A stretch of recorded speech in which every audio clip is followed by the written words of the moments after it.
the stimulus package that's being proposed, the $150 billion stimulus package, where it might create some government work projects, there might be some government subsidized jobs, some tax reductions might create a little bit of extra purchasing power. But will it address this underlying problem of consumer debt and what's been fueling the economy? Well, what it does show is just as governments are very active in encouraging this whole process of deregulation, financial speculation, and so on, so they've been very active in trying to keep each crisis that this financial volatility causes within bounds, and they've been quite successful. The Fed, the American Treasury, which are the most powerful state agencies in the world, coordinate with the European Central Bank and the Bank of England, and the Bank of Canada, the Bank of Japan, and most recently with the sovereign wealth funds of the Gulf states and of China to help bail out the banks every time that there's a problem. Well, they now are very committed as well, as they have been, to supplement that kind of role on the part of the central banks with fiscal stimulus, and they don't want a recession. And it's possible that their efforts will have some effect. But I think what you mentioned is very important here.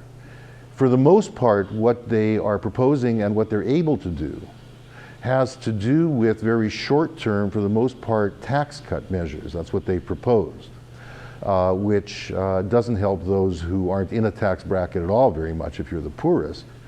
And what they're not able to do, this is very significant, is anything much in terms of infrastructure spending.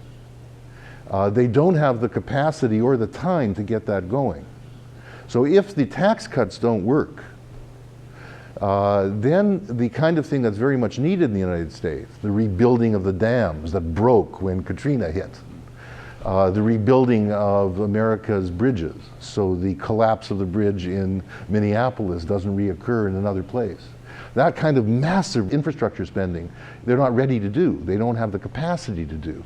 They've had the capacity to intervene around, interest rate cuts and so on, but not this deeper kind of intervention. In that sense, the capacity of states has been undermined.